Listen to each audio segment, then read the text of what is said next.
Esta imagen es un ejemplo bien claro de sacar fuera de contexto la Biblia, pero con amor le explicamos a esta dama. En Génesis 7:23 podemos encontrar la historia del diluvio.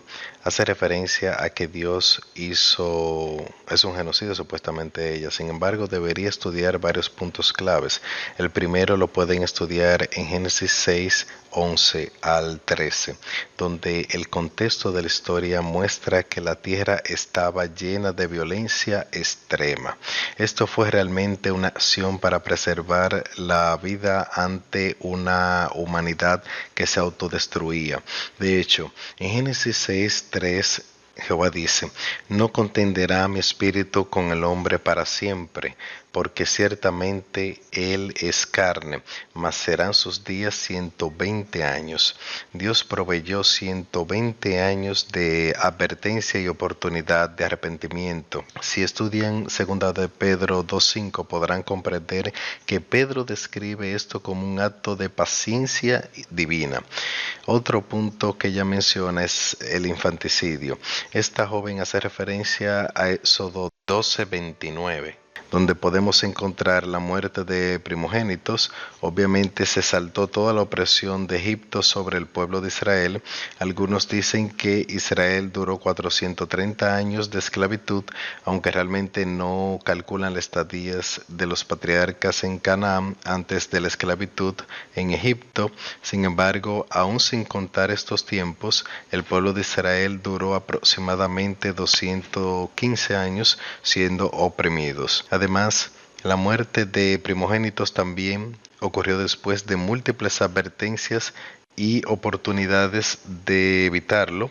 Era un juicio contra los dioses egipcios y un sistema que practicaba infanticidio sistemático, que lo pueden ver en Éxodo capítulo 1, 16 al 22, donde los egipcios comenzaron a matar a todos los hijos de sexo masculino. A eso sí se le llama infanticidio. La joven hace referencia a Éxodo 21 del 2 al 11, en Primera de Pedro del 2:18, donde los hebreos eran comprados como esclavos. Obviamente esto no fue una decisión de Dios. Sin embargo, no fue la misma esclavitud de opresión que hacían los egipcios. De hecho, solo escuchen lo que dice el propio versículo que ella compartió en Éxodo 21:2 en adelante. Si comprare siervo hebreo, 6 años servirán, mas el séptimo saldrá libre de balde.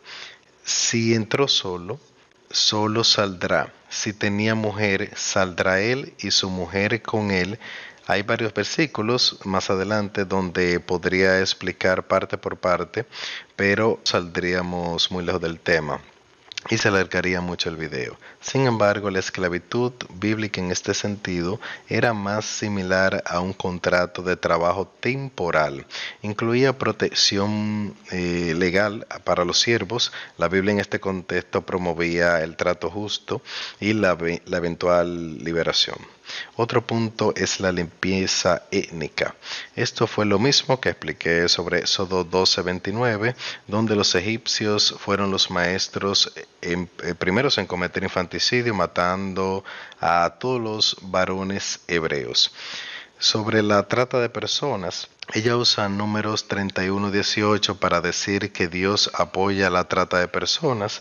El versículo dice que los israelitas podían quedarse con las jóvenes madianitas que no habían conocido varón, después de una guerra en la que mataron a todos los hombres y mujeres que no eran vírgenes. Sin embargo, para entender esto debemos comprender todo el contexto. Al fin, la Biblia refleja una época distinta a la nuestra.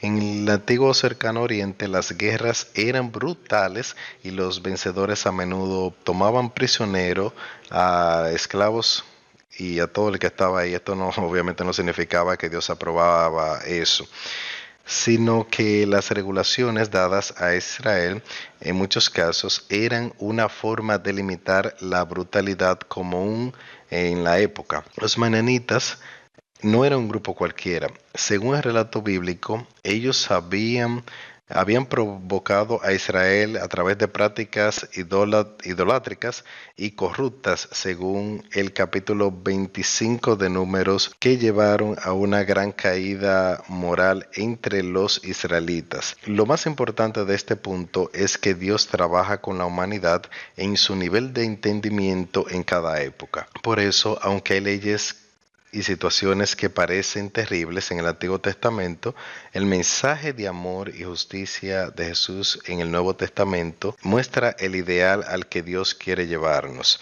Sobre la homofobia, en esta ocasión ella utiliza Levítico 20:13, que dice: si alguien se acuesta con un hombre como se hace con una mujer, ambos han cometido una abominación, deberán morir, su sangre caerá sobre ellos.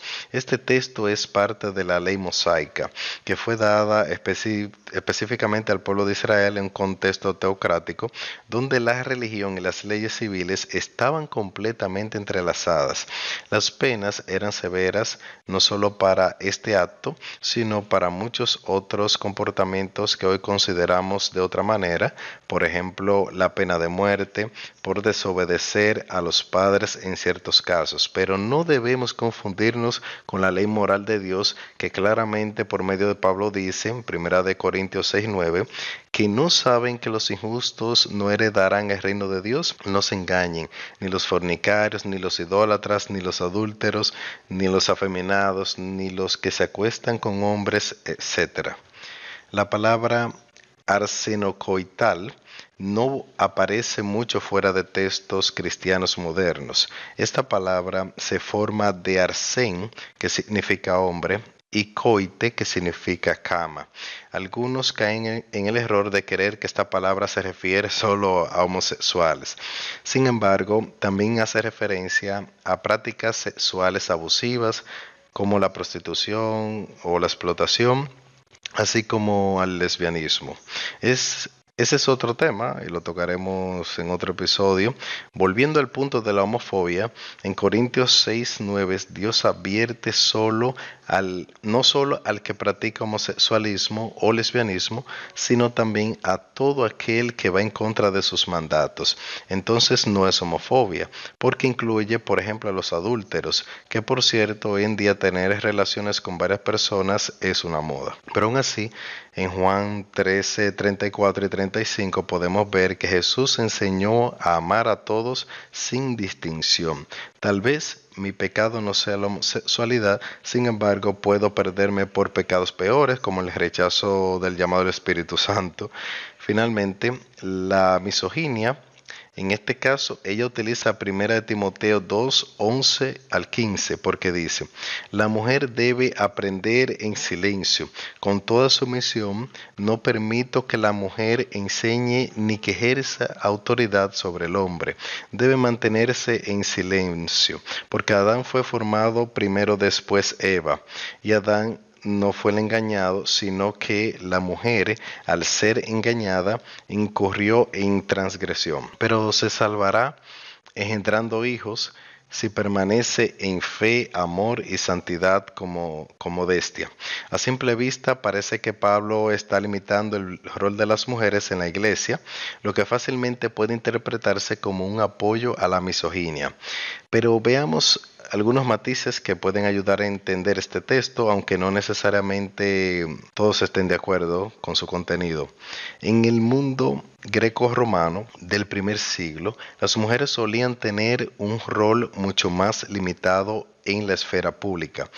En muchas culturas de esa época, la enseñanza y liderazgo eran casi exclusivamente masculinos. Sin embargo, lo interesante es que el cristianismo primitivo rompió algunas de esas barreras. Mujeres como Priscila enseñaba la palabra de Dios. Habían diaconisas como Febe, que lo podemos ver en Romanos 16:1, Así que no se puede decir que la Biblia en su totalidad sea consistente en limitar a las mujeres. Ahora, según fui estudiando, hay algo más que debemos entender sobre el propósito de esta carta de Pablo. Primera de Timoteo es una carta personal de Pablo a su discípulo Timoteo, quien estaba liderando la iglesia de Éfeso. Algunas interpretaciones sugieren que Pablo estaba respondiendo a problemas específicos de esa iglesia, como falsas enseñanzas que posiblemente estaban siendo difundidas por ciertos grupos, incluidas algunas mujeres que en ese contexto particular no estaban bien instruidas. Por eso se les pedía que primero aprendieran en silencio, no como un arreglo universal, sino como una solución temporal. Otra confusión que pude encontrar es sobre el versículo 15 que dice, pero se salvará engendrando hijos. La palabra salvarse aquí no se refiere a la salvación espiritual, sino a la preservación del rol con propósito de la mujer en la sociedad de esa época. Otros interpretan que está hablando de la salvación en sentido que Jesús nació de una mujer, haciendo una conexión con la simiente de la mujer, en Génesis 3:15. Por lo que la referencia a la maternidad apunta más a un símbolo de redención que a una obligación. En conclusión, estos versículos sacados de contexto, por supuesto, pueden parecer confusos, principalmente si leemos la Biblia por pedacito. Sin embargo, cuando se entienden en su contexto histórico y teológico apropiado y se interpreta a la luz del mensaje central de amor y redención de la Biblia, vemos que no promueve odio ni violencia. El Dios de la Biblia es consistente, presentado como un Dios de amor, justicia y misericordia que trabaja para redimir y restaurar a la humanidad.